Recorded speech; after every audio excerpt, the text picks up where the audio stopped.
Welcome, my friends, once again to another episode of the Jammin' Dude Show. I am your host, Ben Jammin' Straley, otherwise known as Jammin' Dude or simply the J Dude. Once again, my co-host, the Black Russian. Special episode of the Jammin' Dude Show today. Because today I get to focus on one of my all-time favorite bands, and surely one of the greatest unsung progressive rock bands in the history of progressive rock, Fate's Warning, and their brand new album, Darkness in a Different Light. Really excited to tell you about this one, but I am going to take you on a very brief journey through the ages. I want to show you some really cool things that I've gotten over the years. First of all, I no longer have the original vinyl of The Spectre Within. That is a very, very sad story about what happened to my original copy of The Spectre Within on Metal Blade Records. But I do want to show you this. You see this? This was a first pressing when it first came out on CD in about 1988, when CDs first began to be released. I found this at Bubble Records in Kent. I purchased it, and this was when I bought my very first CD player in 1988. There were about 6 CDs that I bought. Pink Floyd The Wall was one of them. This was one of them. And also this, which was newly released at the time. It was a brand new release. And yes, these are the originals when they first came out. I have owned these discs for 25 years. And what's even more amazing is that these two particular discs, these discs, were in fact stolen from my 1968 Mustang and later recovered and repurchased at a local used CD shop in Bellevue, Washington that is no longer there. It's called Roboto's, was called Roboto's. I recognized the CDs right away. I recognized even the scratch marks that were on them, but I couldn't prove anything. So for, I think it was $5 or $6, I just had to lay down and rebuy them. Now this is the re-release, but I actually owned the original, and the CD itself of the original first pressing of Perfect Symmetry, it was destroyed from overuse and getting laid around in the car and everything. But I had this CD clock, a clock that was made from a blank CD. And when my Fate's Warning CD busted, what I did was I removed the blank CD and I turned my blank CD clock into a Fate's Warning clock. So this is actually the original CD, even though if you could see the back end, you'd see that the playing surface is pretty destroyed. But this is the original issue of Fate's Warning Perfect Symmetry on CD. Oh, you can even see the reflection there. And I've turned it into a little clock, and I've had this in the man cave ever since I moved in. But I did go out and get the re-release so that I could actually listen to it. Which brings me up to the here and now. And I probably dragged this on for too long, but after a 9-year wait, we have finally got Darkness in a Different Light. I was amazed straight out of the gate with this one. The first song is called 1000 Fires, and I don't think Fate's Warning has ever done a bad opener. Not ever.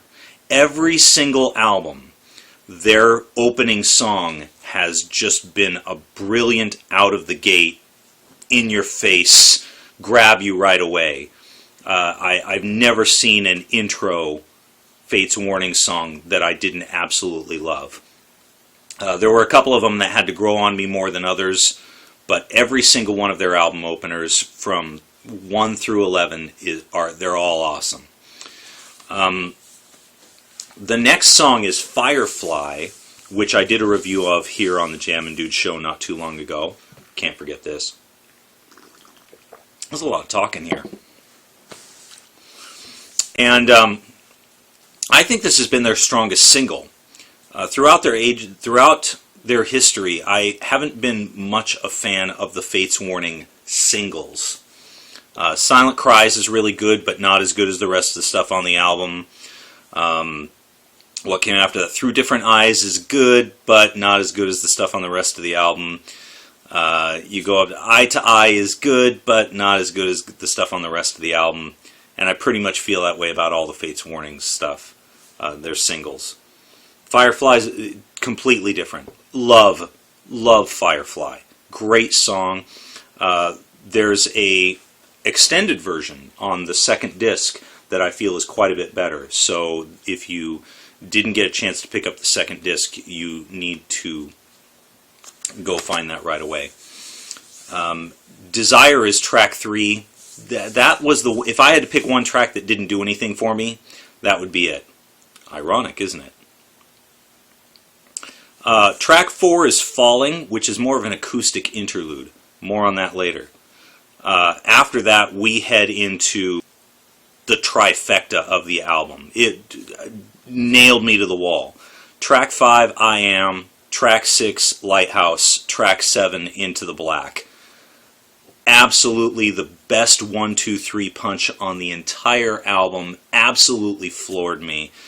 And I'm really hoping that maybe on the American leg they'll be playing Into the Black especially, because Into the Black is probably my favorite song on the entire album. So huge build-up with that. Strongest portion of the album by far. After that, Kneel and Obey is track 8. And I've been seeing some criticism about this track. Not quite sure where that's coming from. It's slow, it's sludgy, but it's still kind of heavy, and I think it's got a good groove to it. You know, there's a lot of a Tool vibe on this album, and I think I like it. It's just interesting how it's not really in imitation, because obviously Fate's Warning has been around for so long that they're always going to be doing their own thing. But it's nice to see when they can kind of pick up and just take pieces from what's around them. Rush has been doing that for a long time too. They'll take pieces of what's around them and kind of incorporate it and make it their own. And I think that Fate's Warning did a really great job of doing that here. Several places where they came across with a real Tool vibe. Even the breakdown on Into the Black, the previous track, just had a real emotional quality to it, where the tension and release, where it picks you up and drops you off and then builds you back up. I think I mentioned that on the track release too, but really incredible stuff. Track 9 is O Chloroform, and Jim Mateos currently works on a project called OSI with Kevin Moore, as most of you know, who is the now very ex-keyboardist of Dream Theater. And Kevin Moore is a little bit more Pink Floydian, I guess you could say, from that type of school. And Kevin Moore contributed the lyrics for O Chloroform, which are much more abstract than most typical Fate's Warning songs. And it lends itself to the mood of the piece too. O Chloroform is a little bit out of place here. It sounds a little bit more like an OSI track. But being as that I'm a huge OSI fan, you won't be getting any complaints from me. It's an amazing track. I love it. It has that ethereal quality that really gives the album a different mood. And finally, we get to the final track, the epic track, which is called "And Yet It Moves." I honestly don't know what to think of this track. After several spins, I still can't quite figure it out, because the track splits into almost, as it were, two completely separate songs. From 0 to 9 minutes, you have this great heavy piece with a beginning, verses, choruses, and an ending. And it ends right at 9 minutes. After it ends, a softer, seemingly unrelated song picks up and goes from there. And it has its own beginning, chorus, and ending.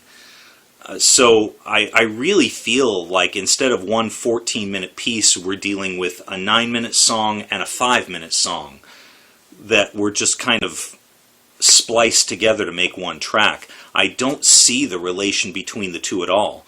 It's still a great song and a great piece.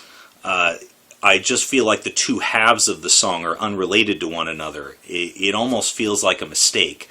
Like the first half, like we have a 9-minute track called Destination Unknown, because that's the lyric that keeps repeating. And then we have a 5-minute song called And Yet It Moves. The lyrics are related in theme, so I suppose that's why they chose to keep this as one complete song. And it really does end the album very well. I like the way that the atmosphere and the mood all blends together, and I really feel like Fates Warning delivered. Like, they made sure that 9 years was going to be worth the wait. Everybody really brings in top performances. Ray Alder, just his lower range is so smoky and emotional that he really draws you into each and every song. And I was so impressed with his performance. Jim Mateos always seems to deliver. His signature of switching up a riff on you, causing you to, really getting you to raise an eyebrow at the time changes that he does. It's like, he did not just do that! It's nice to have Frank Aresti back as well. This is the first Fates Warning album that he has appeared on since Inside Out in 1994. So 20 years since he has appeared on a Fates Warning album. I couldn't be more thrilled. And also with Joey Vera and brand new drummer Bobby Jarzenbeck, they really hit a stride on this one. Of course, now they've been playing together for 6-7 years on tour. So Fates Warning is really firing on all cylinders. I really hope that it won't take another 9 years before we see another Fates Warning album. You never know how much longer it's going to be before they decide to hang it up, because Jim Mateos has got so many different projects going, and he just always seems to drag his feet on releasing another Fates Warning album. But this one seems to be getting... This one actually charted. Can you believe it? I just read on the interwebs the other day that this new album actually charted on the hard rock charts. And I'm not sure if a Fates Warning album has ever done that before, but I could be wrong. So, when Fates Warning comes to Seattle in December, you can bet that the Jammin' Dude Show will be on site to see if I can get some pirate interviews with some of the band. I'm definitely going to be looking on getting some more of this stuff signed, and you will be right there with me as we ask the band a few questions. So as you're all kicking back, make sure to tune in next time. I'm going to have brand new reviews from a couple new unheard bands. I got forwarded some music that I've really been enjoying, and I want to share it with y'all. So I will see you next week on the Jammin' Dude Show. Take care, guys.